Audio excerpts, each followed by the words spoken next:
je vais commencer par vous dire que je vous remettrai, peut-être aujourd'hui ou un peu plus tard, un DVD où il y a de façon complète les œuvres complètes de Freud et de Lacan en plusieurs langues, de façon à ce que vous puissiez mener des recherches quand on aborde certains sujets.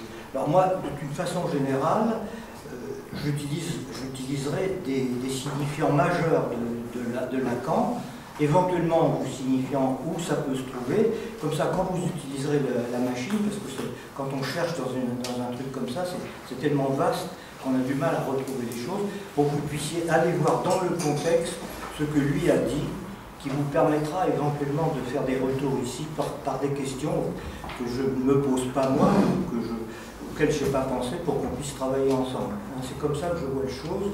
Je voudrais que ce ne soit pas quelque chose de magistral, je voudrais que ce soit quelque chose où on puisse parler entre nous, de façon à progresser dans cette discipline de la psychanalyse. Alors, donc, d'abord, oui, je vous présente quand même Franck Ancel, qui est pas seulement régisseur de toute cette machinerie, qui est aussi en passe de devenir psychanalyste. Voilà. Alors, devenir psychanalyste, ça veut dire quelque chose de très précis, parce qu'il n'y a pas d'être de l'analyste, ça n'existe pas.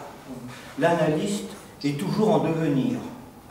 Et il est en devenir de quoi? Il est en devenir se loger, comme dans l'expression que je vous ai développée, il vient se loger là où c'était, là où c'était, où j'étais, et j'allais y être, et je n'y suis jamais, je rate toujours le moment où j'aurais dû être à l'endroit où on m'attendait.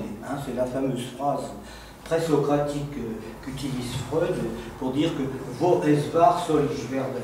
Là où c'était, je dois advenir. Donc, devenir analyste, c'est sans fin. Et en même temps, c'est une question qui se pose d'une façon assez complexe, parce que Lacan modifie un petit peu les termes. C'est une formule présocratique utilisée par Freud, en allant voir ça dans le texte en allemand, pour dire, est-ce que ça veut dire qu'il y a un impératif catégorique qui vous impose de venir à la place où vous auriez dû être, mais où vous n'y êtes jamais, qui est toujours, vous êtes toujours dépassé, soit avant, soit après. Est-ce qu'il faut accepter cet impératif, ou est-ce qu'il faut au contraire que je dise non à cet impératif pour mener la vie que j'ai envie de mener, et pas du tout celle qui serait celle de mon désir, qui pour Freud est un désir indestructible.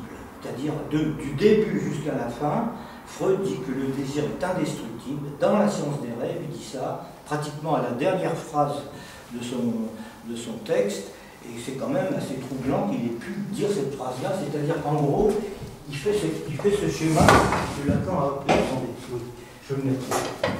Il fait ce schéma comme ça, il trace la vie comme ça, voilà. Ça, c'est le désir indestructible, ici c'est la naissance, ici c'est la mort, et il crayonne des trucs comme ça, c'est-à-dire que vous faites des rencontres dans le quotidien, mais qu'au fond, votre vie, elle sera toujours déterminée par ce désir on ne sait pas ce que c'est très difficile de répondre à cette question. Désir indestructible, qui pose une question éthique, puisque justement le sujet peut très bien dire, moi écoutez, le désir je m'en fous, je fais autre chose, je mène ma vie autrement, je m'organise comme je veux, alors que c'est quand même ça qui s'impose pour tout le monde. Voilà, ça c'est une réponse éthique qu'il faut donner, c'est-à-dire j'assume effectivement le désir qui m'a fait, comme le dit Spinoza, il dit que le désir c'est l'essence de l'homme.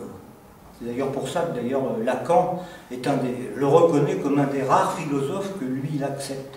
Il a plutôt mis de côté un certain nombre de philosophes dans sa vie parce qu'il s'est confronté à ces savoirs de la philosophie, et Spinoza est un de ceux qui l'a jamais touché, qui représente pour lui un point d'appui très important. Le désir c'est l'essence de l'homme. Alors, donc je vous remettrai, je ne sais pas à quel moment, aujourd'hui ou peut-être à un autre moment, cet index.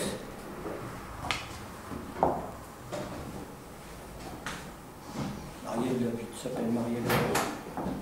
Ça va? Bon. Et pour que vous puissiez travailler et que moi je puisse avoir des retours sur ce que je suis en train de construire, parce que je ne sais pas très bien où je vais. Au fond,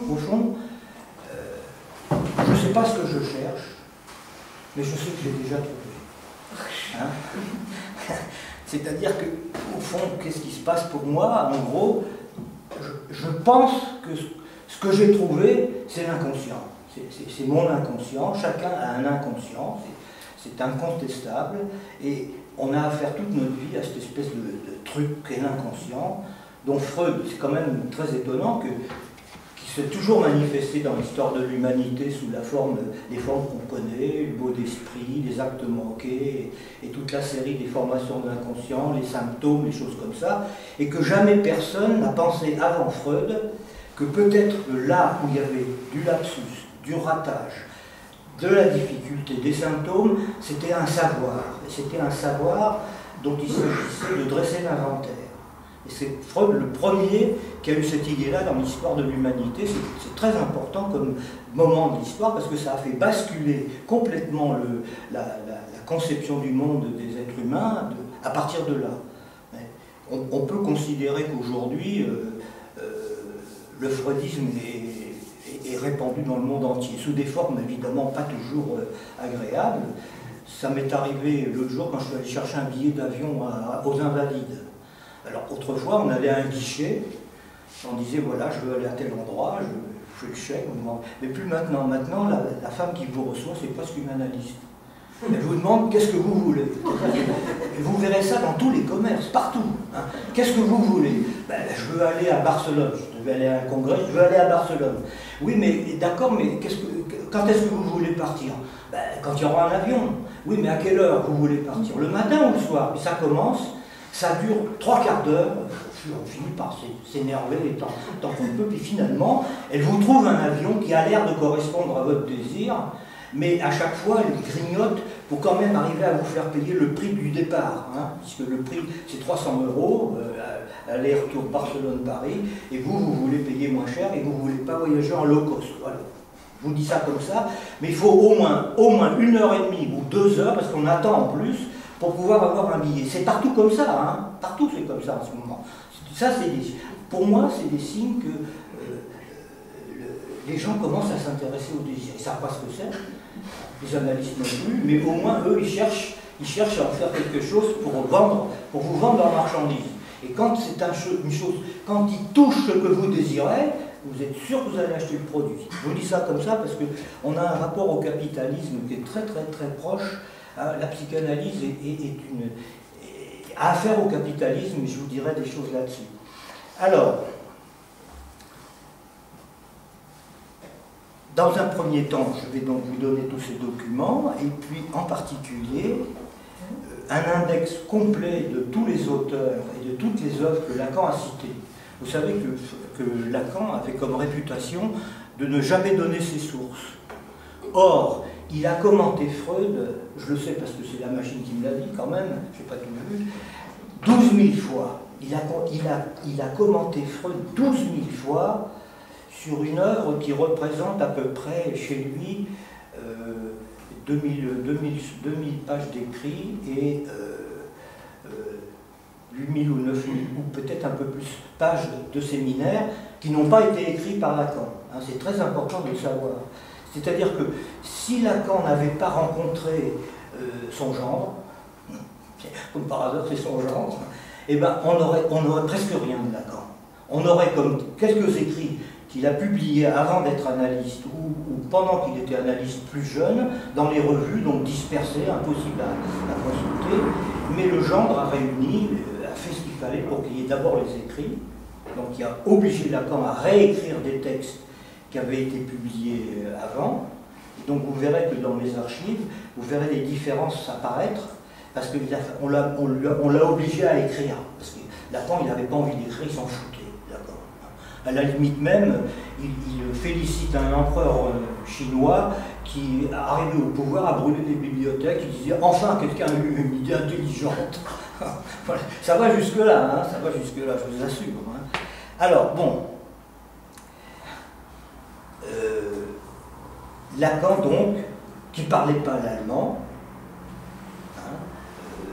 s'est mis à commenter Freud en allemand, jamais en français.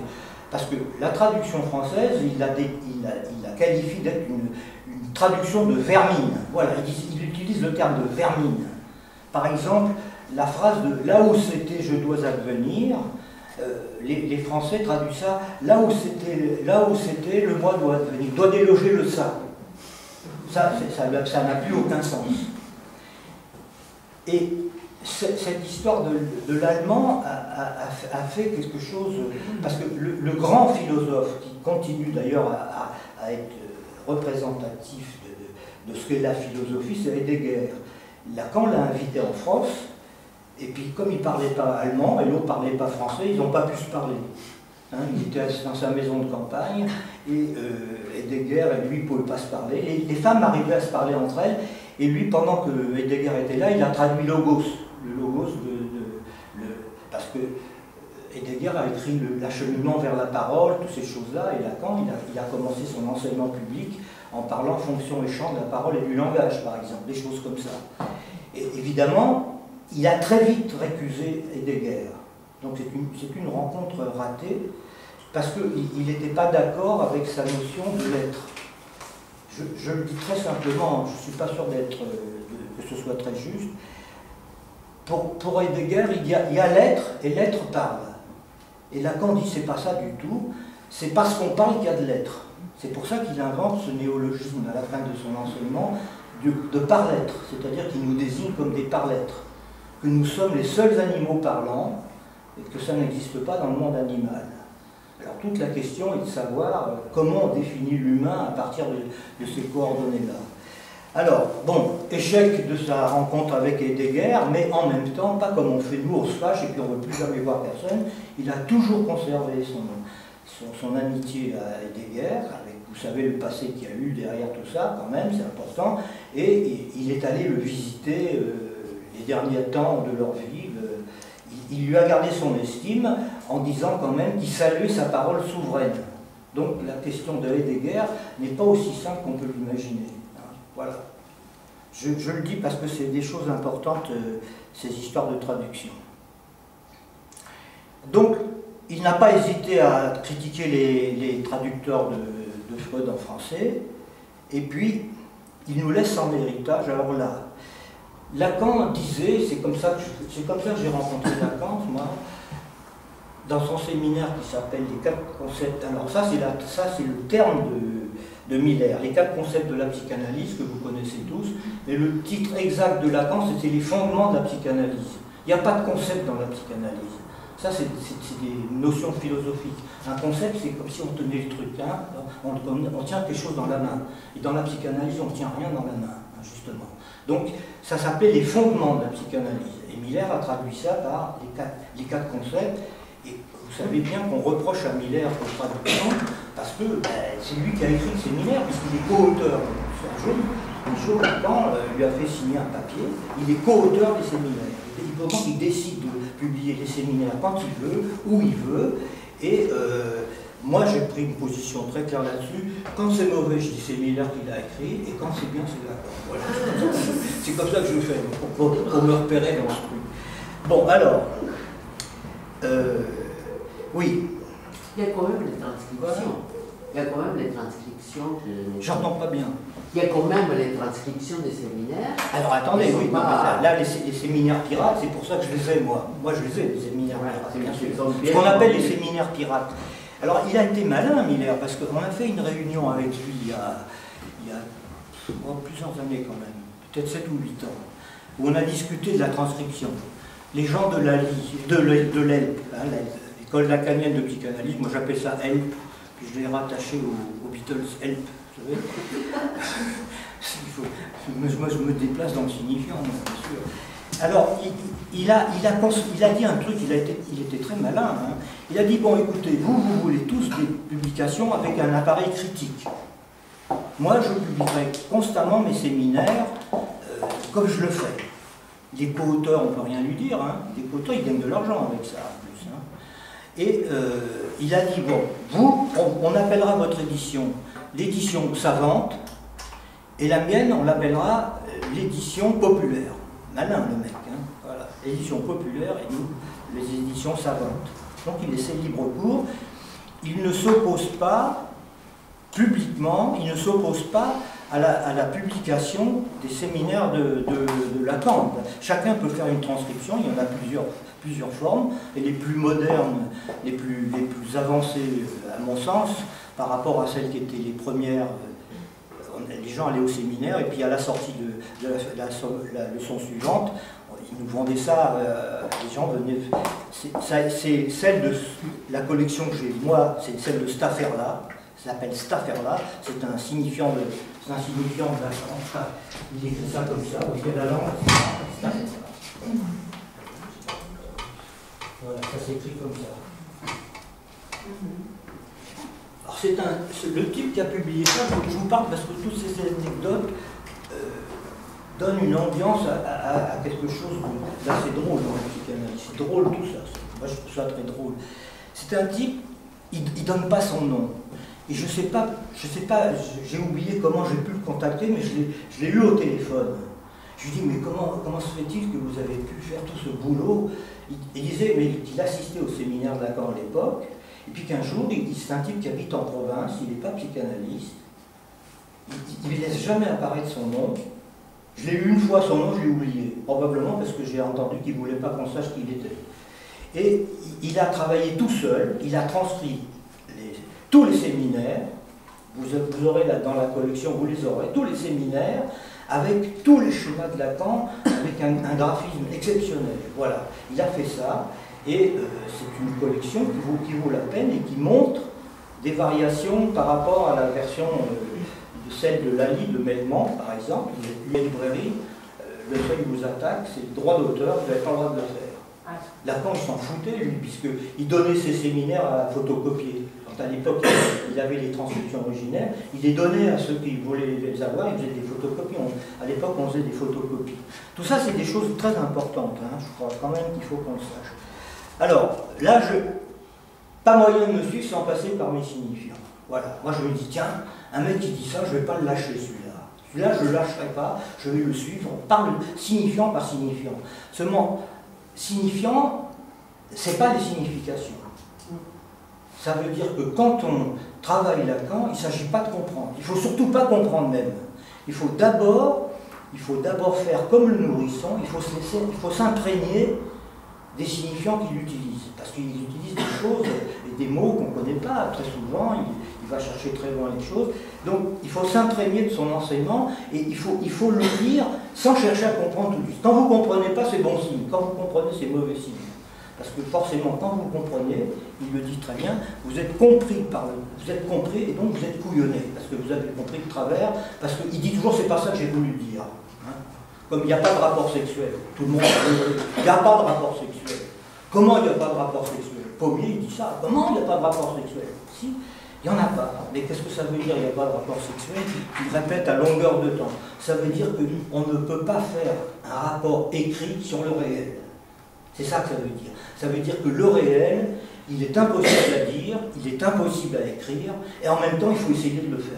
Donc, comment on peut faire avec un truc qui est impossible? Il faut donc le cerner. Mais quand on cerne un objet, il faut savoir si vraiment il y a un trou au milieu ou s'il n'y en a pas. S'il y a un trou, c'est peut-être du réel, c'est-à-dire qu'on a raté l'objet. Donc, quand on a raté un truc, on est sûr qu'il y a du réel là-dedans. Quand on l'a réussi, c'est pas sûr. Voilà des choses. Vous voyez comment il prend à contre-pied le savoir et tout ça. Alors, moi je l'ai suivi. Donc il y a deux façons. Prendre le signifiant. Il a dit ça, il a dit ça, il a dit ça, il a dit ça, il a dit ça, il a dit ça, il a dit ça. Il y a deux façons. Soit vous prenez une trajectoire de la métaphore, hein, c'est des noms du père, donc vous êtes dans le discours du maître.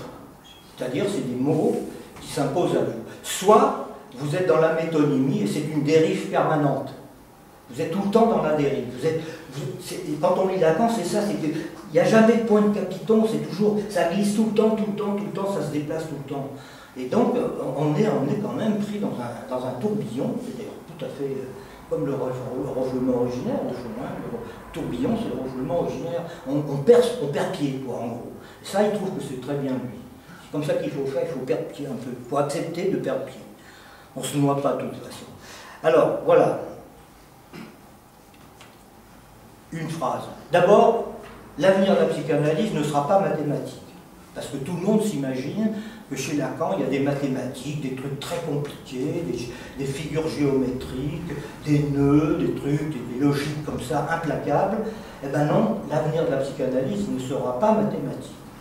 Et Dieu sait le nombre de mathématiciens qui essaient de nous faire croire le contraire. Hein. Parce que Lacan parle de logique. Alors lui, il a une expression très claire, il parle de logique élastique.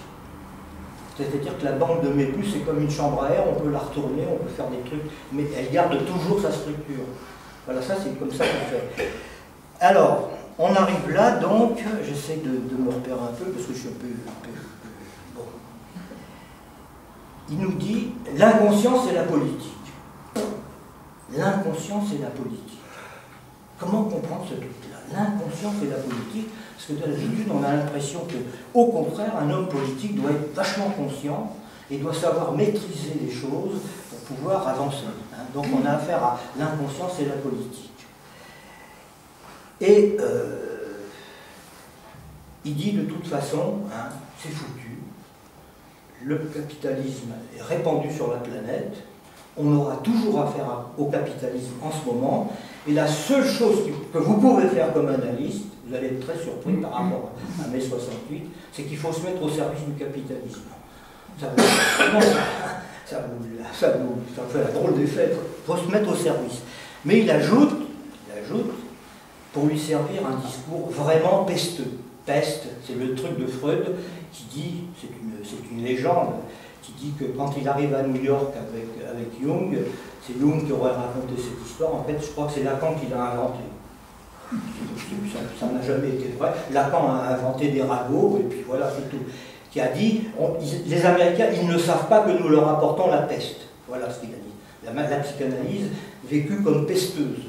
Vous voyez, déjà, hein, c'est un problème, c'est difficile d'être analyste, puisque vous trimballez la peste avec vous. Et alors, bon, mettre un discours vraiment pesteux, moi, c'est ce que j'essaie de faire, j'ai beaucoup de mal, c'est assez difficile.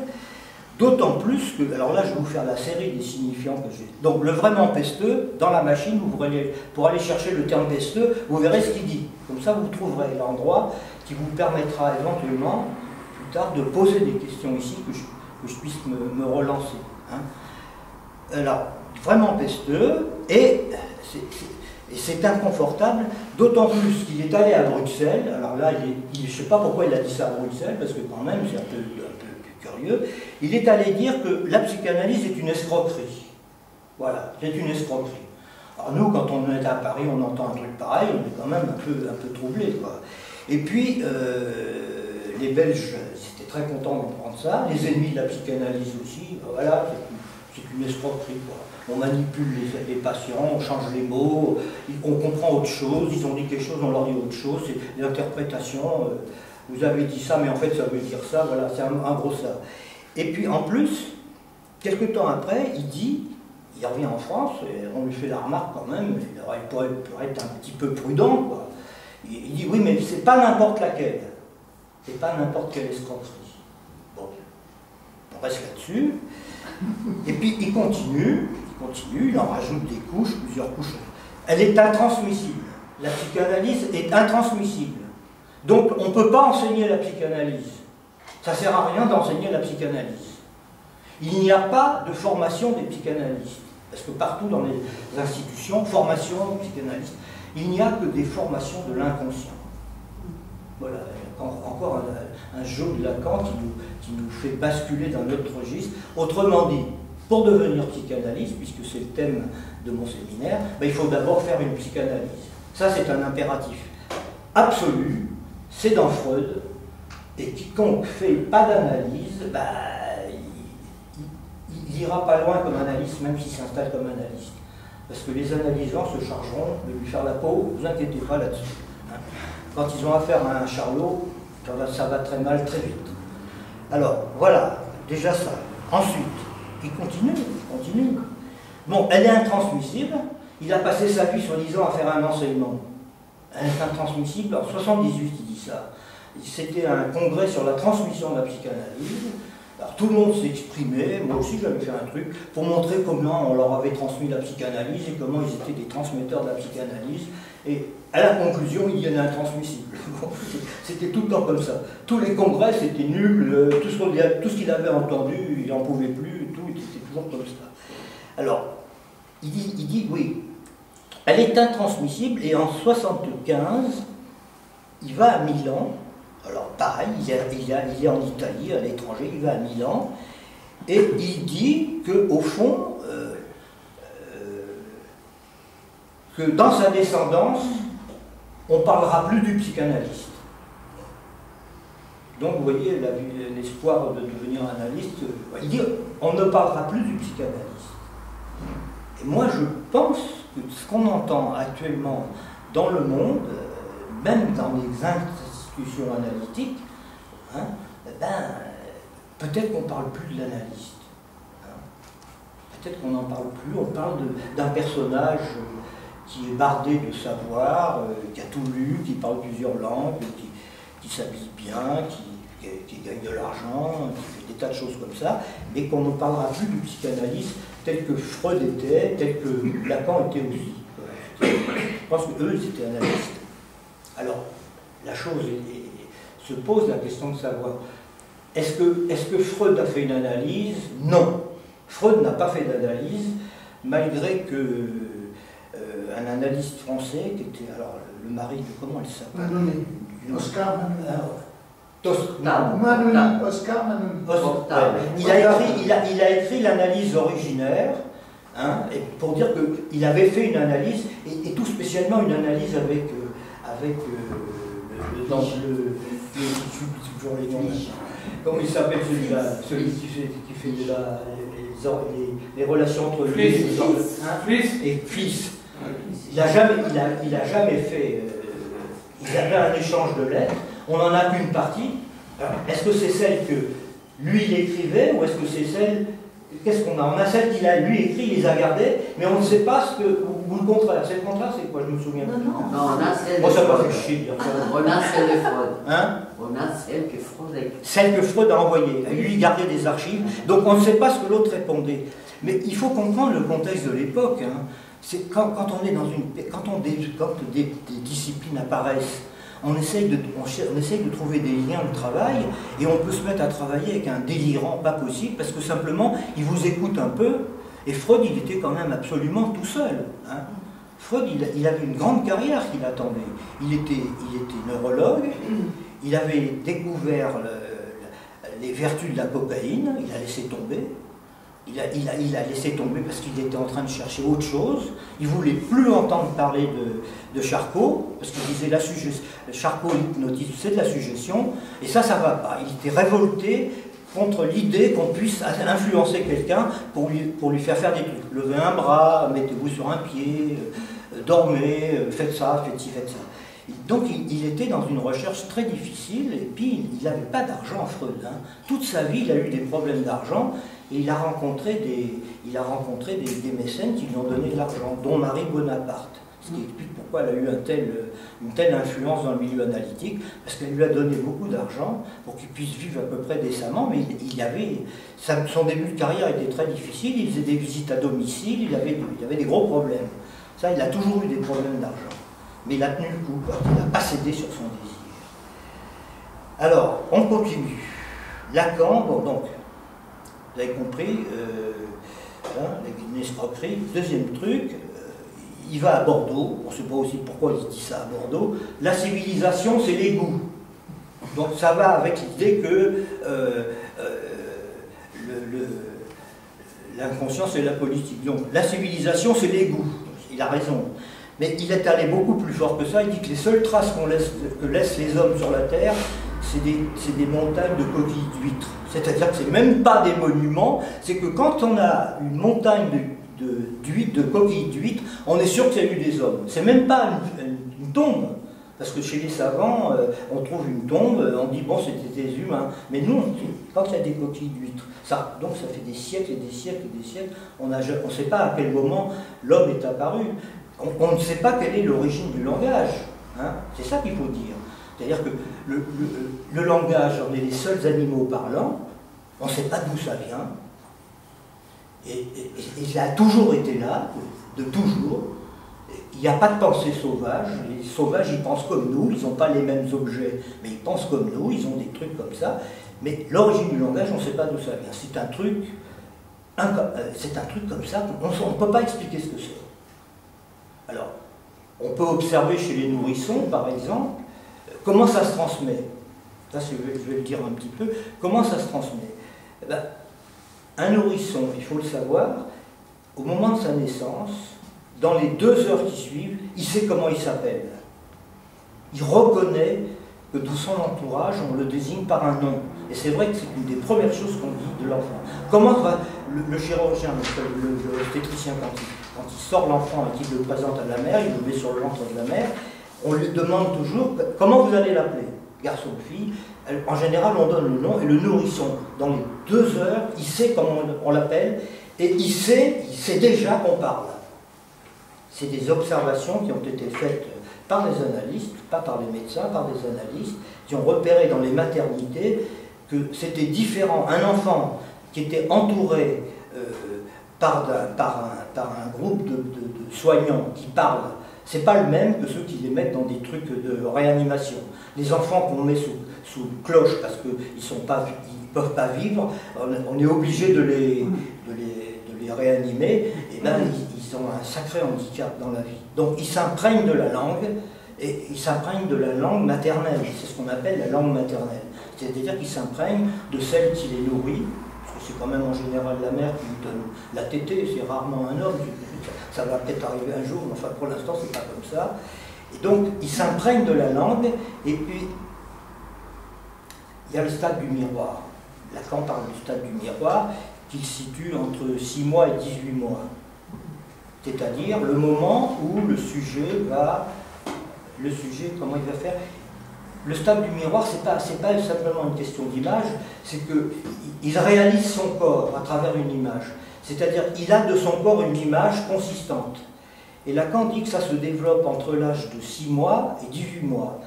Et pour lui, c'est plutôt du côté de 6 mois. C'est-à-dire qu'au bout de 6 mois, l'enfant humain, il dispose de tout son appareil psychique comme un adulte. De tout son appareil psychique, ça fonctionne. Bien sûr, il y a des variations, bien sûr, mais c'est comme ça. Hein.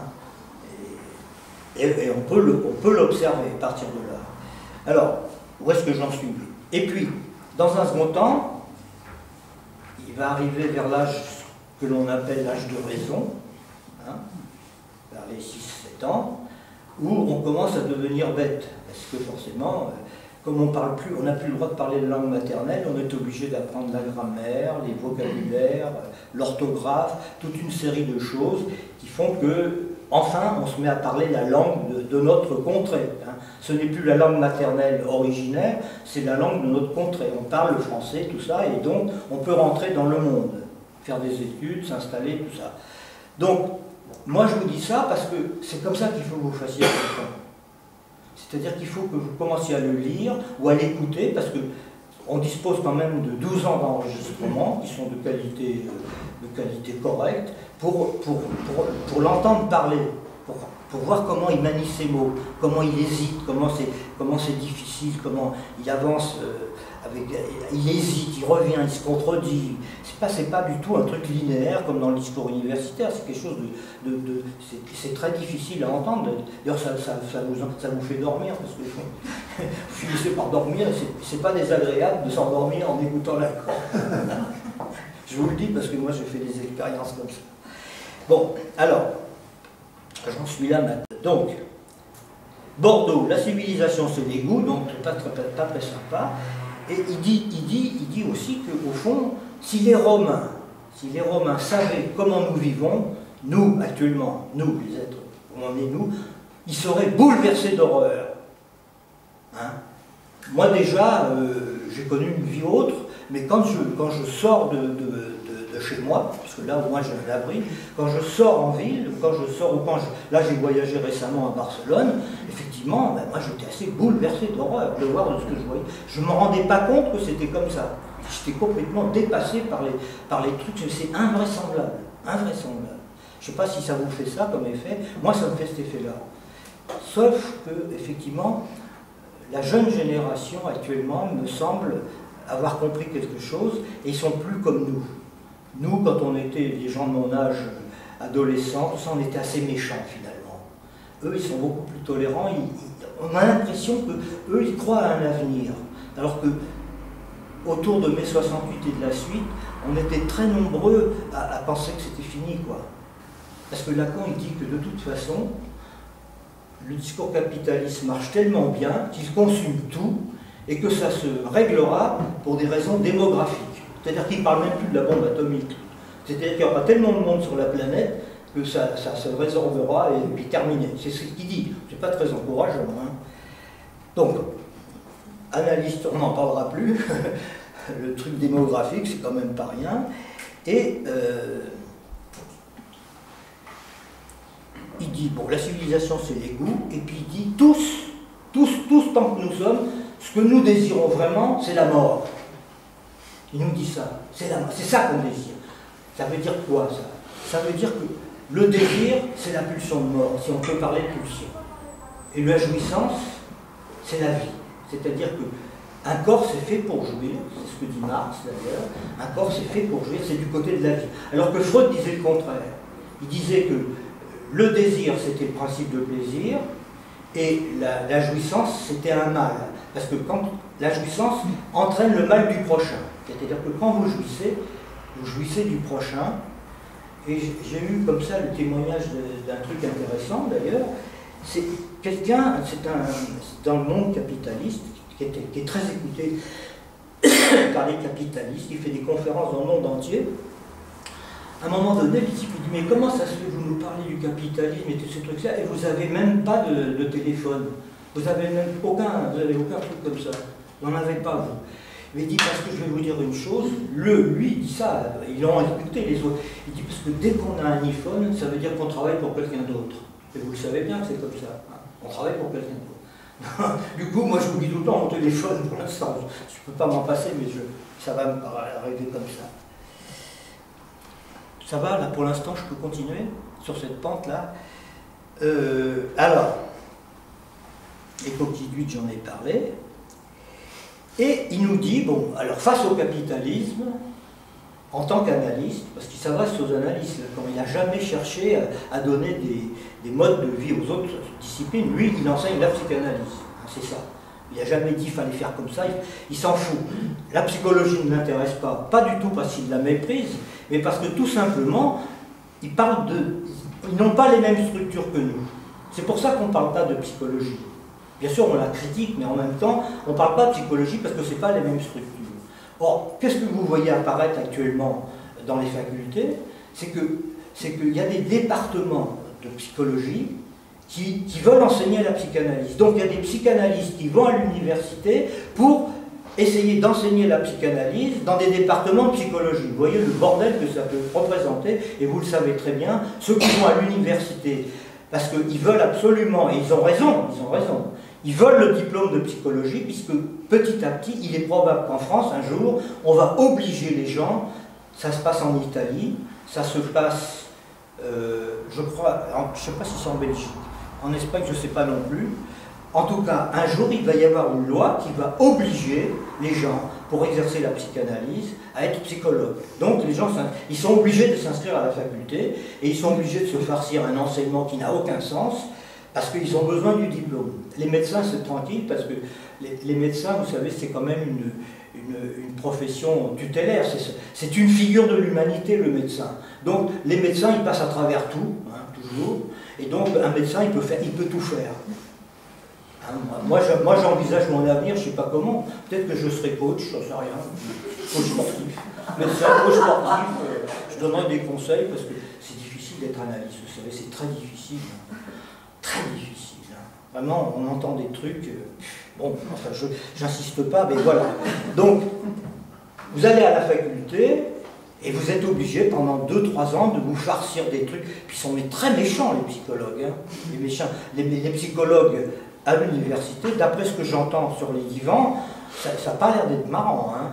Et puis bien entendu, les jeunes qui font des analyses, qui commencent à lire un peu la psychanalyse, ils essayent de temps en temps d'intervenir, mais ils se font casser la gueule. Parce que la plupart des étudiants à l'université, ils croient à la psychologie. Il y a quelques égarés qui veulent devenir analystes et qui passent par une voie obligée qui est insupportable. Moi, de mon temps, c'était pas comme ça. Même la psychiatrie, moi, j'ai pas étudié. Je suis psychiatre, mais j'ai jamais étudié la psychiatrie. On m'a jamais emmerdé. Parce que la psychiatrie, c'est pareil. C'est pas de la médecine, la psychiatrie. Il y a que les psychiatres qui veulent faire croire à tout le monde qu'ils sont médecins. Ils sont médecins, bien sûr, ils ont le diplôme. Mais la psychiatrie, ça n'a rien à voir avec la psychanalyse. La médecine, la psychanalyse, elle a à voir à faire avec la médecine. Et Lacan disait qu'il se considérait comme un missionnaire de la médecine. Autrement dit, qui voulait dire aux médecins, vous vous occupez du corps malade, du corps qui meurt. Les médecins, ils s'occupent du cadavre. Quand vous allez chez un médecin, vous allez bientôt mourir. Ils ne pensent qu'à ça. Hein. Bon. Alors que c'est pas ça tout à fait. Nous, on leur dit, écoutez, d'accord, enfin, il n'y a pas que le corps malade, il y a le corps qui jouit. La psychanalyse, elle a une conception du corps. C'est Marx qui le dit, un corps c'est fait pour jouir. Alors, la psychanalyse, elle ne parle pas du corps mort, elle parle du corps jouissant. Seulement, on ne sait pas ce que c'est que la jouissance. Personne ne sait ce que c'est, on ne comprend pas ce que c'est que la jouissance. Apparemment, dans le monde animal, ils ne jouissent pas tellement, les animaux. Hein. Dès qu'ils ont faim, ils mangent, mais ils ne jouissent pas tellement. Vous regardez un lion et une lionne, ça ne va pas loin. Hein. C'est rare de voir les ébats comme ça et d'autres animaux. Nous, on passe des nuits et des journées entières au lit à faire on ne sait trop quoi pour essayer de jouir mieux, enfin tout ça. Bon, donc le corps de la jouissance. Mais alors là, je vous dis un truc nouveau que j'ai découvert, moi, parce que j'ai essayé de comprendre un peu les choses, c'est que il est en train d'émerger actuellement, par le biais, disons, de la numérisation, c'est-à-dire le truc le plus dangereux du XXe siècle, la découverte la plus dangereuse du XXe siècle, c'est pas la bombe atomique, c'est la machine à calculer. Hein? Parce que les trucs chinois, les nœuds, les machins comme ça, ça restait à une dimension humaine. Tandis que là, la machine à calculer permet de numériser le monde, de numériser tout ce qui se passe, et donc ça prend une expansion telle que nous, on est complètement, numérisé. En gros, c'est ça. C'est-à-dire que vous vous présentez à un guichet, vous dites voilà, je m'appelle Patrick Vallas, et tout, on ne vous croit pas. Hein. Il faut que vous prouviez que vous êtes bien Patrick Vallas, alors qu'autrefois, il suffisait de venir et puis de signer un truc, maintenant on ne peut plus. Donc, ce qui est en train de se découvrir actuellement, c'est du côté justement des sports. Voilà, je vous dis ça comme ça parce que le sport le plus populaire du monde, qui mobilise le plus de monde, c'est le football. Et les footballeurs sont entraînés comme des robots. Et les pilotes de Formule 1, pareil. C'est-à-dire que pour pouvoir piloter une Formule 1 signifie en maître, hein, majeur. C'est le sport le plus pointu qui existe dans le monde. Un pilote de Formule 1, il est maintenant entraîné avec des machines qui lui permettent d'abord d'avoir plus de force physique, de mieux voir, de ne pas s'angoisser, c'est-à-dire que le type, il se plante à 250 à l'heure et un quart d'heure plus tard, il est dans une nouvelle voiture et il continue le truc. Hein. Et donc, ça ces gens-là, il y a des salles de sport qui se multiplient partout en France. Moi, j'en fréquente une, donc je peux vous dire que c'est comme ça. Hein. C'est des machines qui vous programment. Olivier Douville, il est venu, il sait que c'est comme ça que ça se passe. Hein. Et c'est des machines, vous avez un bracelet qui est programmé, et vous le mettez devant un truc, quand vous asseyez sur un truc pour vous faire les pectoraux, les machins comme ça, qui se met à votre taille, qui calcule ce que vous êtes capable de faire, la force que vous pouvez développer, qui vous fait passer des tests, et si vous faites toute la série des trucs, tous vos muscles vont être rééduqués, et puis ça a des résultats invraisemblables. C'est-à-dire qu'eux, ils s'occupent, c'est les premiers à s'occuper du corps vivant. Hein? Alors, ils sont intéressés par la psychanalyse parce que les coachs, ils ont une approche quand même, ils sont très gentils. Les coachs, ils sont très gentils. Les gens sont des gens très gentils. C'est des types qui mesurent 2 mètres de haut, qui sont des colosses, des montagnes comme ça, qui sont très gentils. Et en fait, c'est une résurgence, pour moi, hein, des hoplites, vous voyez, c'est-à-dire les guerriers dans une cité qui étaient au premier rang quand il y avait le choc entre 2 armées. C'était les types qui étaient devant, c'était les hoplites. Ils se mettaient pour empêcher. Alors les armées se chargeaient, et puis celui qui tenait le coup, il bousculait l'adversaire, et puis on pouvait gagner la bataille comme ça. C'est ce qui s'est passé. Socrate était un hoplite, et il a sauvé Alcibiade, qui avait été blessé, qui était un colosse gigantesque. Il l'a porté, il l'a emmené à l'arrière pour qu'il soit soigné. Ils sont devenus amis toute la vie. Vous savez ça, vous connaissez ça, hein? Je vous le dis comme ça parce que c'est des choses qu'il faut savoir. Donc, il y a une discipline qui est en train de se développer qui s'occupe du corps vivant. Et c'est pas du tout du bodybuilding. Ils vous refont un corps.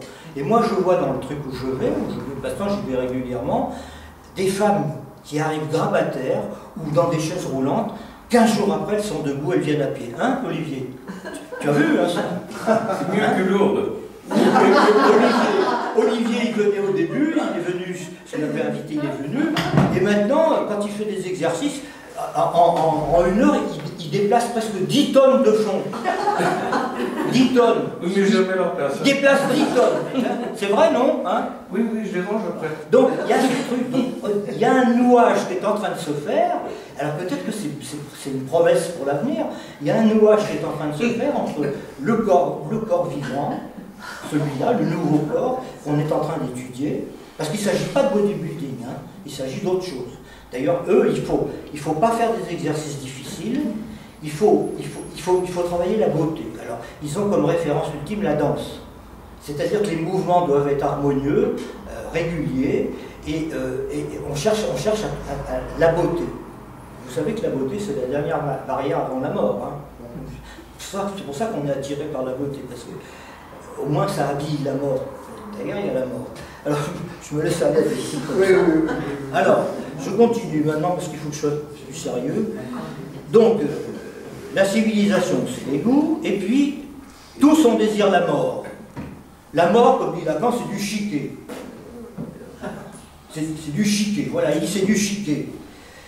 Et alors, voilà, donc, pour lui, il dit qu'au fond, ce monde n'est pas celui, disons, n'est pas celui de quoi, attendez, il faut que je donne de la bonne citation pour ne pas me tromper. N'est pas celui de la carte du tendre, qui avait une fonction sociale très importante, ni celui de la princesse lointaine. Pour les hommes, la princesse lointaine, ben, c'est comme la femme, elle n'existe pas. C'est comme ça, hein, on n'y peut rien. Hein. Il faut savoir que, donc ce qui nous attend, c'est pas marrant, hein, c'est pas marrant. Donc, les coquilles d'huile, je vous en ai parlé, et maintenant, il dit que la psychanalyse, elle est coincée entre la science et la religion. Voilà. Il y a 3 disciplines qui sont nouées borroméennement. C'est noué borroméennement, c'est-à-dire 3 nœuds, 3 ronds qui sont noués de telle sorte, c'est la propriété borroméenne. Quand vous coupez un rond, les 2 autres sont libres. Donc la religion, la science et la psychanalyse sont noués borroméennement. Si vous supprimez la psychanalyse, la religion et la science se séparent. Si vous coupez la science, c'est la religion. Vous regardez vous-même les ronds, parce que je ne me retrouve pas là-dedans, moi, de toute façon. Donc, nous, quelle est la tâche qui est dévolue aux analystes par rapport à cette histoire? Eh bien, eux, il faut qu'ils contrent le réel de la science. Le réel que la science découvre, il faut que les psychanalystes le contrent. Il faut qu'ils aillent contre ça. Par exemple, il faut que nous allions contre les gadgets. Parce que on voit qu'actuellement, maintenant, c'est plus l'iPhone qui est le gadget. C'est nous qui sommes le gadget de l'iPhone, vous savez bien. On est devenus les gadgets de l'iPhone. Hein, c'est clair, tout le monde est il suffit de regarder dans le métro, tout le monde est en train de regarder. Alors, comment faire avec ça? C'est ça, alors, ensuite, la religion, il faut faire très attention à la religion, et Lacan, il est très précis là-dessus. dit qu'il ne faut pas déconner avec la religion. Surtout la religion. Alors là, il la désigne carrément, c'est la religion catholique, parce que pour lui, c'est la vraie religion. Pourquoi c'est la vraie religion? D'abord parce qu'elle le dit. Hein. Déjà, elle dit qu'elle est la vraie religion, c'est la seule qui dit ça. Hein. Elle est la vraie religion. C'est pour ça qu'il y a eu les massacres, tous ces trucs qui se sont passés dans l'histoire, c'est la vraie religion. Donc ceux qui ne sont pas... C'était comme ça au début de la religion catholique, on tuait les autres. Hein. C'est la vraie religion, et effectivement, les analystes, il faut qu'ils fassent attention parce qu'ils sont protégés par la religion. Or, nous, qu'est-ce que nous devons démontrer quand nous sommes dans notre discipline et à nos collègues? Il faut démontrer qu'on est des vrais athées, qu'on est athée. Et ça, c'est... Alors Lacan dit que, vous savez, démontrer qu'on est athée, c'est très très difficile. Les vrais athées, ce sont les théologiens du Vatican. Sachez-le quand même. Ceux-là, ce sont les vrais athées. Nous, on est un peu croyants, quoi, hein. On est toujours un peu croyants, on est un peu dans la religion. Donc, pourquoi? Parce que la religion, elle a cette fonction de donner un sens aux découvertes de la science. C'est vrai, par exemple, la procréation assistée, toutes ces choses-là ont été reconnues, alors qu'autrefois c'était interdit absolument, ont été reconnues par la religion, qui a considéré que les greffes d'organes, vous comprenez maintenant, si vous n'avez pas sur vous un papier, comme quoi vous dites je ne veux pas qu'on me greffe d'organes, eh ben, si jamais vous avez un accident de voiture et que vous mourrez, vous allez arriver, les ambulances vont arriver, et puis ils vont vous piquer tout ce que vous avez dans... Puis ils rendront le cadavre à la famille, comme ça. Moi, je n'ai pas envie qu'on m'arrache le cœur ni rien. On ne sait jamais si dans l'au-delà, on est la résurrection des corps. Moi, j'ai peut-être envie de tout récupérer quand il y aura la résurrection des corps. Enfin, moi, c'est comme ça que je vois la chose. Alors en plus, Lacan, il est vachement gonflé parce qu'il dit ça à Rome. Alors, pareil, en plus de ça, il nous moule. Congrès de psychanalyse à Rome, la troisième, la fameuse troisième. Il dit, voilà, il parle de la religion, il dit, c'est la foire, c'est l'archi-raté, et l'autre, c'est le... Je n'ai pas très bien compris. Alors, il y a la foi, la charité, le troisième terme, c'est quoi dans la... L'espérance. Quelqu'un connaît? L'espérance. Et Espérance. L'espérance. Attends, j'entends pas bien. L'espérance. Alors, l'espérance... Alors là c'est l'espérogne, un truc comme ça, il dit un truc comme ça. Donc, il s'adresse à la religion pour le dire, c'est la foi, l'archi-raté et l'espérogne. Voilà, trois termes. Donc, ridiculise la religion, tout en disant faites attention parce qu'il faut les ménager. Il y a eu beaucoup de gens défroqués qui sont venus à l'école freudienne d'ailleurs. Hein. Alors, bon. Ensuite, alors vous voulez devenir... alors ensuite, il continue lui. Donc, il faut démontrer qu'on est des vrais athées, il considère qu'on ne sait pas le faire. Lui, il pense qu'il démontre qu'il est un vrai athée. C'est pas sûr encore. C'est pas sûr. Parce qu'il a écrit une lettre à son frère pour lui demander d'intervenir auprès du Vatican pour que le Vatican lui donne l'autorisation d'annuler le divorce qu'il a eu avec sa première femme. Donc pour un athée, c'est quand même bizarre, hein, comme truc. Ben, n'empêche que c'est comme ça que ça se passe. Alors, il continue donc... les vrais athées, où est-ce que j'en suis, oui. Moi, je suis en train de faire le chemin signifiant, là. Hein. C'est cette voie que j'ai empruntée. Moi, je ne vais pas aller chercher, parce qu'il y a d'autres voies. Vous pouvez étudier les philosophes, vous pouvez étudier la science. Moi, c'est comme ça que j'ai suivi Lacan, parce que ça m'a intéressé, ça. C'est ça qui m'a intéressé. Ils disent des choses comme ça. Et il dit que la passe, alors ce qu'il appelle la passe, on ne va pas le développer aujourd'hui, mais on la reprendra, c'est que c'est un fait de structure qui se produit dans la cure, pour chacun, ça peut être pour chacun, qui fait qu'à un moment donné, cette personne qui était une analysante ou un analysant va décider au sens fort du terme, pas au sens d'envie, mais au sens fort du terme, de devenir psychanalyste. Et ça, Lacan, il ne comprend pas. Il dit mais c'est un métier, c'est vrai, c'est une profession abjecte d'être psychanalyste. Voilà ce qu'il dit. Et moi, je suis d'accord avec ça, c'est une profession abjecte. C'est abject. C'est abject au sens de l'objet. Parce que le psychanalyste se présente dans la cure comme étant l'objet cause du désir de l'analysant. Vous vous rendez compte un peu le truc? C'est-à-dire que vous êtes l'objet cause du désir d'une analysante ou d'un analysant, tout le temps. C'est impossible à tenir, ce truc. Alors, lui, bon, il fait faire l'expérience de la passe, qui a été une expérience très difficile. Moi, je l'ai faite, c'est très difficile la passe. C'est quelque chose de très difficile. C'est d'autant plus difficile que vous n'êtes pas obligé de la faire, mais si vous la faites, vous êtes obligé de passer par des chemins très douloureux. Bon, enfin, peu importe, c'est pas ça l'important. Il finit par dire, mais dès la première fois où cette expérience a été faite, que c'était un échec. Et il a passé son temps à dire que c'était un échec, mais il faut continuer. Hein, c'est un échec, il faut continuer. Et puis à la fin, il a dissous son école. Parce que, comme la passe était un échec, l'expérience de la passe, qui est au-delà de la cure, c'était un échec, il a dissous son école, qu'il appelait, lui, d'un seul mot, monécole. M-O-N, monécole. C'était monécole, il a dissous, et vous savez, les suites de la dissolution, c'est la dispersion de tout le monde, et donc les différents, ceux qui se disent les élèves de Lacan, il n'a pas d'élèves, Lacan. Il n'a jamais eu d'élèves. On n'est pas élève de Lacan, il n'a pas d'élèves. Ben, finalement, ils se sont dispersés, ont créé à droite, à gauche des institutions, et moi qui les connais bien, toutes ces institutions, je vois bien qu'ils sont plus dans la trace, ils sont plus dans la trace freudienne. Parce que Lacan, il a toujours dit qu'il était freudien.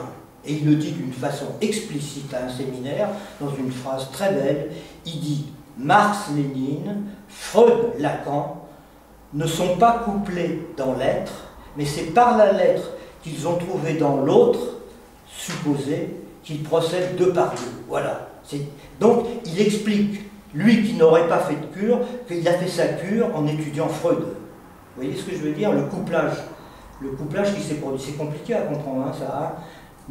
Freud et Lacan ne sont pas couplés dans l'être, vous voyez, le verbe être, mais c'est par la lettre qu'ils ont trouvé dans l'autre qu'ils procèdent deux par deux dans un autre supposé. C'est là exactement la structure même de la cure analytique. C'est-à-dire que l'analysant trouve ses lettres à partir de l'analyste, des interprétations de l'analyste. C'est lui qui produit les lettres, et c'est l'analyste qui les relève. Il les relève tout simplement parce qu'elles lui sont étrangères, les lettres qui arrivent. Parce que les siennes, il les connaît, mais les lettres de quelqu'un qui lui apporte des lettres illisibles, il est sûr que c'est les lettres du type, hein, c'est pas les siennes. Donc il interprète ces lettres-là, c'est la structure même de la cure analytique, ça. Comme pas moyen de passer sans me suivre, pas moyen de suivre sans passer par mes signifiants, c'est aussi ce que dit l'analysant à l'analyste. Si tu n'écoutes pas mes signifiants, tu peux pas être mon analyste. C'est ça qu'il dit. Lui, il l'a dit dans un autre contexte, mais ça serpente dans son enseignement. Alors, comment on devient analyste? Je vais rester là-dessus aujourd'hui, parce que mais je vais rester là-dessus. Ben, il dit, alors quand on demande à quelqu'un, comment vous êtes devenu analyste? Parce qu'il y a plein de gens qui disent, ben moi, vous comprenez, j'ai fait une analyse, ça a duré 15 ans, je suis allé voir un grand Manitou, je suis allé voir Lacan, et donc je suis analyste, j'ai passé 15 ans sur son divan, et tout ça, c'est pas... Il dit, ils y viennent comme analystes, comme une boule dans un jeu de tric-trac. Vous vous rendez compte un peu le truc? Ils y viennent comme... Ils ne savent pas comment ils sont devenus analystes. D'ailleurs, un homme ne sait jamais comment il a rencontré une femme. C'est le même truc. C'est le même truc. C'est-à-dire, comment un homme rencontre une femme? Les femmes, elles savent à peu près ce qui se passe. Mais les hommes, ils les rencontrent par hasard. Ils rencontrent une femme par hasard. Ben, dans l'analyste, au fond, c'est une position féminine. Pour une femme, c'est plus facile d'être analyste. Et il est bien connu que les femmes sont meilleures analystes en général, comme ça, si on prend ça sur le plan général, sont meilleures analystes que les hommes. Parce que les hommes, ils ont du mal avec ça. Ils ont du mal parce qu'ils ont un engin qui fait que ça les encombre beaucoup. Hein, écoutez, voilà, je vais rester là-dessus. Ils y viennent comme une boule dans un jeu de trick-track. Il n'y a pas d'expérience dans l'analyse. Aucun analyste n'a d'expérience, parce qu'une cure analytique, ce n'est pas une expérience. C'est toujours nouveau. Chaque cure est différente, donc il n'y a pas de gens qui ont de la bouteille et d'autres qui n'en ont pas. Le débutant, celui qui a le premier analysant, hein, qu'il a pris, il peut mener une analyse beaucoup mieux qu'un vieux de la vieille qui a vieilli sous le harnais, je ne sais pas quoi, comme ça, qui lui a une clientèle comme ça. Hein. Il est dénoncé ce type d'analyse, quand il disait que c'était les analystes à liste d'attente. Il n'y a pas de liste d'attente dans la psychanalyse. Quand quelqu'un vient vous demander une analyse, c'est toujours une urgence subjective. Et vous devez répondre à l'urgence subjective, et vous n'avez pas la réponse, puisque c'est lui qui l'a, celui qui est venu vous demander. Bon, je vais rester là-dessus aujourd'hui, je garde le reste pour la suite, pour ne pas vous décourager. Voilà.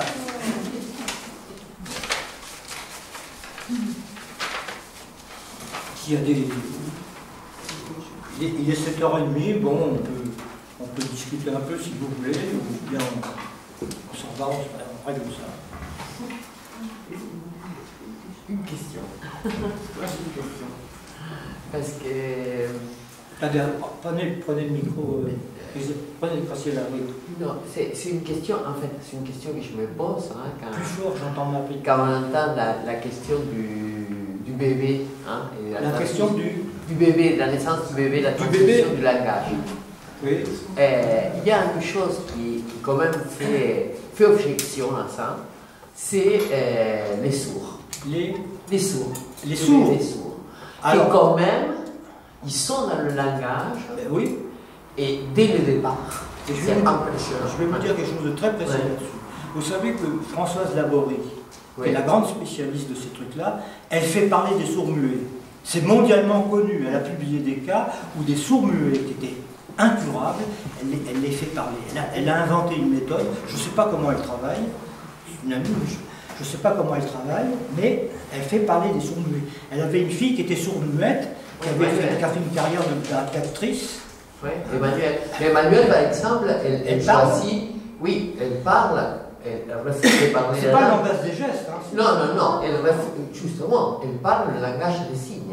La langue des signes, moi je la connais. Elle parle la langue des signes. Elle refuse parce qu'elle a été obligée à oraliser, parce qu'à un moment donné, on obligeait les sourds à oraliser. Oui. Et en fait, même François Solto disait, c'est pas leur langage, c'est-à-dire qu'il y a un sourd, un langage qui est propre, qui est la langue des signes, un sourd profond, je ne parle pas de malentendant. Et il y a quand même quelque chose, en plus quand on les voit parler la langue des signes, il y a des choses qui se transmettent. Oui, non, on ne les voit pas, non. C'est une langue à part entière. Non, mais attention, parce qu'il faut bien distinguer la langue, comme l'écrit Lacan en un seul mot, et le langage. Alors, par exemple, la langue, c'est la lalation. Hein. C'est-à-dire que l'enfant, moi j'ai une vidéo que j'avais mise d'ailleurs sur Facebook à l'époque, qui était très impressionnante, où il y a une femme qui spontanément se met à répondre à son bébé en lalation. Et donc, ça parle, c'est-à-dire que c'est la langue, hein. C'est pas le langage. Parce qu'après, le langage, il faut apprendre le vocabulaire, il faut apprendre la grammaire, il faut apprendre la syntaxe. Est-ce qu'on ne peut pas parler d'une langue du geste? C'est-à-dire que même la mère qui touche son enfant est en train de lui transmettre des choses de l'ordre de la langue, même si elle n'est pas sonorisée. Il y a des signifiants qui transmettent dans la gestuelle. Alors, est-ce que dans la langue, je ne sais pas s'il y a des signifiants, parce que le signifiant, c'est une notion de la linguistique. Or, justement, pour Lacan, le langage n'existe pas. Il dit que c'est des élucubrations de savoir sur la langue maternelle, la fameuse langue maternelle. Et curieusement, ça j'ai trouvé le truc, Freud l'a déjà dit ça, car la langue n'existe pas. Le langage n'existe pas, ce sont des montages artificiels, c'est tout. Je dis ça comme ça. Hein. Voilà. Oui, mais justement, la langue, oui. La langue en un seul mot, avec toute cette question de la lalation, de la musicalité qu'on transmet d'un rythme. Oui, la musicalité, voilà. Ça, la musicalité se transmet aussi par les gestes. C'est-à-dire qu'il y a la langue qui peut être transmise, même à un enfant sourd. Oui. Mais ça résonne, un corps ça résonne de toute façon. Voilà, on n'entend pas forcément qu'avec les oreilles, on entend peut-être avec le corps, il y a des vibrations. Voilà, et c'est vrai qu'il y a des animaux domestiques qui comprennent mieux ce qu'on leur dit, les chiens en particulier, mais il y a d'autres animaux domestiques qui comprennent un petit peu, hein, mais ils ne sont pas dans le langage. Mais c'est quand même des animaux domestiques, et Lacan fait une distinction très nette entre les animaux sauvages et les animaux domestiques, parce que les animaux domestiques, il n'y en a pas eu de nouveau depuis toute l'histoire de l'humanité. On n'a jamais pu inventer une nouvelle espèce animale domestique. Jamais. Hein. C'est depuis toujours pour les animaux domestiques. Lacan les désigne comme des animaux en mal d'homme. C'est-à-dire apostrophe, mais en mal d'homme, voilà. Bon, J'aimerais revenir sur la passe. Sur la passe? Oui. Vous avez dit que c'était un fait de structure où à un moment l'analysant peut devenir analyste. Oui. Et donc... Prenez le micro parce que j'entends pas bien. Oui. Ah, pardon. Oui, allez-y. Bon. C'était vos propos. Oui, hein. oui. Et en fait, j'aimerais... Moi, je suis à la ligne. Hein. Oui. Je suis analyste. Oui. Je pense que je n'ai jamais, sauf à ne rien y comprendre, subi, je ne sais pas si je peux le dire comme ça, la passe. Oui. Or, à la Lie, on prend des airs extrêmement mystérieux pour remettre la passe, Oui. la remettre sur, je ne vais pas dire en activité, ce ne serait pas le bon thème, enfin quelque chose comme ça. Donc en fait, la passe, j'aimerais bien savoir si c'est le moment, effectivement, où l'analysant peut devenir analyste, mais s'autorise, ou si c'est le moment où il demande l'autorisation à ses pairs. Alors, non, mais là, il faut distinguer la chose. Quand je dis que c'est un fait de structure, ça veut dire que la passe, c'est le passage de cette position de l'analysant, c'est-à-dire comme sujet divisé, là, si on écrit le fantasme comme ça, et qui, à son insu, quand même, à son insu, mais pas sans en éprouver des émois et tout le reste, il passe à la position de l'objet, c'est-à-dire qu'il y a une destitution subjective de son côté, et puis son analyste, il est envoyé à la poubelle, en gros, hein, c'est le désêtre de l'analyste, mais ça ne veut pas dire que le devenir analyste dans la procédure de la passe ou ailleurs, on devient analyste praticien. C'est pas ça le truc. C'est que ça démontre que c'est un fait de structure, c'est tout. Lacan disait, il a fait nommer des gens à eux, en disant, mais il ne pratiquera peut-être jamais la psychanalyse. Et ça s'est produit pour quelques personnes. Ils ont fait l'épreuve de la procédure. Alors la procédure, c'est vachement compliqué. Je vais tâcher de résumer ça en 3-4 phrases. C'est une blague. C'est une blague. Oui. Voilà, c'est-à-dire que le mot d'esprit, c'est structuré comme un mot d'esprit. Hein. Par exemple, je vais donner un exemple de Boris Vian. Comment enculer une mouche? Alors, qu'est-ce que c'est que ce truc? Comment enculer une mouche? Et il répond, avec ou sans son consentement. Hein? Voilà un petit peu la structure d'un mot d'esprit très, très pointu, qui fait que dans la passe, il y a quelque chose comme ça. Alors bien entendu, ça a été dénaturé. Parce que Lacan a dit, s'autorise de lui-même, puis quand il sentait que ça ne collait pas. C'est un mot d'esprit. En gros, voilà. Vous tirez, comment ça se passait à l'école freudienne? Un beau matin, ou un mauvais matin, ça dépend pour chacun. Vous décidez, moi c'est comme ça que j'ai fait, j'ai décidé, je lui avais dit d'ailleurs depuis le début, moi je rentrerai dans votre école que par la passe. Ça il en a tenu compte. Ça je peux vous garantir que je ne suis pas rentré par une autre voie. J'aurais pu, hein. Donc à un moment donné, je lui dis, moi je vais faire la passe, mais n'hésitez pas une seconde. N'hésitez pas une seconde. Je suis allé donc tirer au sort 2 passeurs dans un chapeau chez Clavreul. J'ai tiré 2 noms. Il y en a un que je connaissais. Je me suis dit non, je ne vais pas aller lui raconter ma vie parce que j'ai pas envie qu'après il colporte sur la place publique tout ce que j'ai fait, donc je préfère pas. Parce que moi, mon idée, c'était, il faut quand même dire un peu ce qu'on a fait hein, dans la vie. Donc, on tire au sort 2 personnes qu'on ne connaît pas, lesquelles ne savaient pas qu'ils étaient dans une liste de gens qui allaient fonctionner comme passeurs. C'est-à-dire qu'ils sont désignés par leur analyste pour être passeurs. Donc un jour on leur téléphone, maintenant c'est plus comme ça, c'est vrai, hein. Ils apprennent par vous-même, moi c'est ce qui m'est arrivé, j'ai téléphoné, je t'ai tiré, c'était un copain, je t'ai tiré comme passeur. Ah bon, je ne savais pas. Donc il est désigné, mais son nom n'apparaîtra jamais en public. Et puis il va vous recevoir pendant X temps, X fois, et puis il sera chargé de transmettre au jury, quand ça sera fini, quand vous, le passant, vous aurez décidé qu'il faut qu'il aille devant le jury, à ce moment-là, il disparaît de la circulation. Moi, je ne me souviens plus de mes 2 passeurs. Il y en avait un, j'en ai parlé récemment, c'était un danseur mondain, il me posait des questions tout le temps, jusqu'au jour où je me suis dit, mais ce type-là me pose ces questions à lui, c'est pas mes questions. Donc il m'a brouillé, et j'ai dit, non, ça suffit, on arrête, entre nous c'est terminé, mais vous êtes d'accord pour aller témoigner devant le jury quand je le voudrais? Il m'a dit oui. Bon. Ensuite, une fois que c'est fait, vous voyez que en fait, la passe, vous racontez, votre vie se résume à un mot d'esprit. Hein. Tout ce que vous avez fait, on va dire c'est du chiquet, quoi. Hein. Vous avez, toute votre vie, vous avez fait absolument n'importe quoi, ou à peu près n'importe quoi, et puis maintenant vous devez devenir analyste parce que c'est le métier où justement on fait n'importe quoi, on interprète, on fait. Hein, c'est un peu comme ça, en gros. J'exagère, mais je caricature, mais c'est parce que c'est comme ça.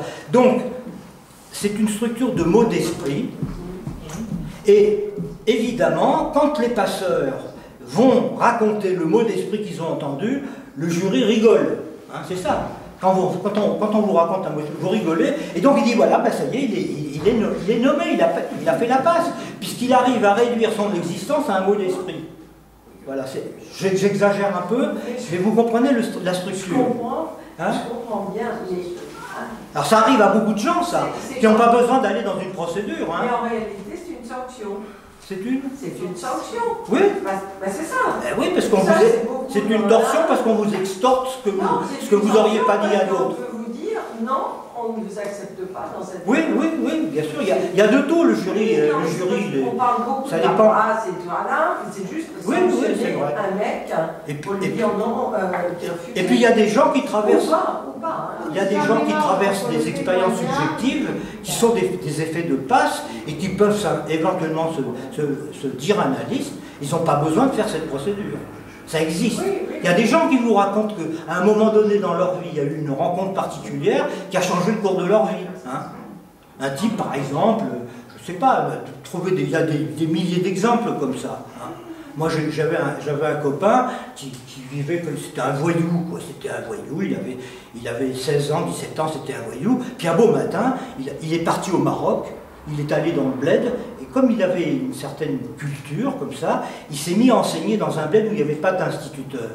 Il est resté 4-5 ans là-bas, il est revenu en France, il était complètement transformé. Et à ce moment-là, il a mené une autre vie, assez riche, de trucs. Et moi, je me suis dit, ce type-là, voilà, il a connu une expérience comme ça. Il y en a d'autres qui vont... Donc, l'expérience de la passe, ce n'est pas une particularité de la psychanalyse. La particularité dans la psychanalyse, c'est qu'on a envie de savoir. C'est-à-dire que le sujet accepte de faire part, c'est ce qu'on appelle le passant, faire part à un groupe humain de ce qui lui est arrivé. Et donc vous racontez votre vie à des gens que vous ne connaissez pas. Parce que l'analyste, à la limite, il ne va pas raconter votre vie à tout le monde. Hein. À part quelques-uns qui font des écrits comme ça, il faut être très prudent avec ça. Freud, on a reconnu tous les patients qu'il avait. Hein. Il a écrit des pseudonymes, on les a tous repérés. Bon, maintenant on est tellement nombreux qu'on s'en fout, quoi. Hein. On s'en fout, c'est pas grave. Mais ça peut arriver en dehors de cette procédure. La procédure, c'est simplement une institution qui propose un dispositif et qui vous met à disposition deux personnes qui seraient à peu près dans le même registre que vous, qui seraient au même moment que vous, non, la boule de tric-trac, vous savez, la boule qui reste en équilibre sur un clou, puis qui va tomber d'un côté ou d'un autre, et qui vont donc vous consacrer du temps pour transmettre ce que vous avez fait, et à ce moment-là, vous recevrez le titre d'AE qui veut strictement rien dire, analyse de l'école, et puis c'est terminé, vous êtes analyse de l'école pour l'éternité, merci, bravo, et tout, ça sert à rien du tout, parce que ce n'est pas pour Lacan, ce n'était pas la preuve que vous étiez un analyste praticien de qualité, ça voulait dire simplement que vous aviez réussi une performance, pas une compétence. Ça ne qualifie pas une compétence, ça récompense une performance. Et une performance, des fois, on la fait une fois, puis pas deux. Mais, voilà. Mais en même temps, c'est un événement de la vie qui se répète. Ah, quand on est tombé dans le trou, on y retourne tout le temps dans le trou. Parce que le trou, parce que c'est un trou, en fait. Hein, le passage. C'est pour ça qu'on parle du passeur et du passant. Hein, traverse l'Achéron, on traverse le fleuve de la mort, c'est ce que Lacan appelle l'entre-deux-morts, hein. C'est-à-dire que dans la vie courante, il y a la mort physique d'abord, qui est la première, et puis il y a la seconde, ce qu'il appelle la seconde mort, qui est la mort symbolique. C'est-à-dire qu'on vous emmène au cimetière, le prêtre va dire il va monter au ciel, alors tout le monde est content dans l'église parce que au moins ce malheureux il aura un avenir et puis tout ça va bien et puis c'est là, ça c'est la mort symbolique. Seulement dans la vie il y a des gens qui connaissent l'expérience inverse, c'est-à-dire qu'il y a une mort de l'être avant la mort physique et ça c'est très douloureux. Et l'expérience c'est celle d'Antigone. Antigone refuse les lois de la cité et décide de couvrir de terre le corps de son frère, Polynice, qui s'est révolté contre Athènes, je crois, oui c'est contre Athènes, et que donc il a commis un crime, et le roi décide qu'il lui ne sera pas enterré. Et en Grèce antique, et ça existe encore dans d'autres religions, un corps doit être couvert, sinon il va être dispersé par les oiseaux de proie, et il va être en enfer toute sa vie. Et elle, Antigone, dit, moi, c'est mon frère, donc les lois de la fratrie dominent les lois de la cité, je le recouvre de terre. Et le roi la fait arrêter, et il la met dans une caverne, on ferme la caverne, et elle reste dans la caverne, elle disparaît. Et puis, un beau matin, on ouvre le truc, et en fait, elle s'est pendue. À un moment donné, elle s'est pendue, c'est-à-dire que quelque part, elle s'est révoltée. C'est-à-dire qu'elle veut que sa mort soit sa décision. Hein? Donc, c'est pour ça qu'elle est représentée comme un personnage tragique qui attire tout. C'est fascinant, un personnage comme ça. Hein? Voilà. Alors, cette histoire de la passe se tourne, tout le monde fait cette expérience-là. Vous avez des moments de détresse, vous ne savez pas ce qui vous arrive, et puis vous retrouvez un ami, ou vous faites quelque chose, vous allez au club Méditerranée, ça va mieux, vous faites une croisière, je ne sais pas, vous rencontrez d'autres gens, tout est possible. Mais c'est un truc, c'est Lacan qui a mis ça en avant. Hein. La première mort et la seconde mort, l'entre-deux morts, c'est ça. Hein. Voilà. On n'y est pas arrivé, hein, c'est-à-dire que c'est pas satisfaisant. C'est pas satisfaisant. Les témoignages qu'on en a, ben, ça ne fait pas tellement avancer la bécane. Donc lui, il a dissous son école. Oui, c'est un geste. Hein? Parle plus fort parce que j'entends rien du tout. Il l'a dissous. Il l'a dissous à un âge très avancé, on ne sait pas trop pourquoi non plus. Je veux dire, il était quand même très malade, il a fait ça sans doute quand même sous la pression de Miller. On ne sait pas trop ce qui s'est passé quand même. Bon, en même temps, c'est son style, mais enfin bon. Quand Lacan a prononcé le mot de dissolution, son école était dissoute. Alors l'institution, pour la dissoudre, il a fallu avancer sur le terrain juridique. Les gens qui se sont opposés à la décision de Lacan l'ont attaqué sur le plan juridique. Ils lui ont donc collé un type qui s'appelait monsieur, comment il s'appelait lui, monsieur, c'était marrant, il s'appelait monsieur comment lui, il avait un nom très particulier, je ne me souviens pas de son nom, qui s'est occupé de gérer la dissolution de l'institution. Oui, il s'appelait Zécry. Hein? Il s'appelait Zécry. Zécry. Ah oui, voilà. Monsieur Zécry, c'est ça?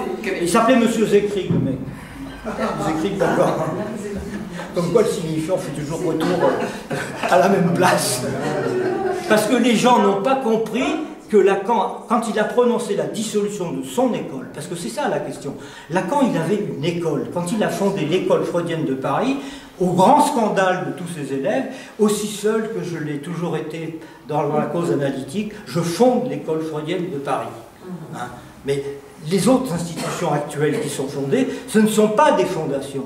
Ce sont simplement des institutions dont les statuts sont déposés à la préfecture. Si demain je vais à la préfecture de Paris, je peux fonder une école, mais ce n'est pas une fondation. C'est la création d'une institution, loi 1901, association libre. Ça va bien parce que l'association libre, ça va avec l'association libre de la psychanalyse. À ceci près que l'association libre de la psychanalyse, elle est toujours associée, c'est ce qu'on découvre. C'est-à-dire qu'on ne peut pas dire n'importe quoi sur le divan. Donc on ne dit jamais à un analysant, dites n'importe quoi, c'est pas vrai. Ce que vous dites, ça a toujours de la valeur. Bon, on arrête là-dessus. Parce que moi, je pourrais... Merci. Merci. Alors attendez, la prochaine fois, parce que nous on a des problèmes d'organisation institutionnelle, la prochaine fois c'est le 14, c'est ça hein? 15. Le 15, donc le dimanche 15. 15 novembre. Octobre. Le 15 octobre, et puis le troisième, je ne me souviens pas. Il y a trois. Après, on aura un calendrier plus. Pour l'instant, on n'a pas la maîtrise du jour. Le dimanche, c'est 14. 14 Dimanche 14. C'est dimanche 14. C'est le dimanche 14. Sinon, C'est le 14, c'est le dimanche 14. Bon. Donc je continuerai sur cette. Je ne sais pas ce que je vais faire la prochaine fois. Ça dépend ce qui va venir. Mais je vais tâcher de prendre cette continuité pour que vous puissiez comprendre ce que ça veut dire que de suivre Lacan en passant par ces signifiants. Parce que chaque fois que je pourrai le faire, je vous donnerai 2-3 clés qui vous permettront, avec le logiciel que je vous donnerai, d'aller voir dans le contexte comment il a traité la question, parce que peut-être que je me trompe parfois, et ça va vous permettre, on va pouvoir dialoguer, et moi je vais pouvoir apprendre des choses, parce que je ne sais pas grand-chose. Le disquette, là. Alors, les disquettes pour l'instant, c'est la prochaine fois. C'est la prochaine fois que vous aurez les disquettes.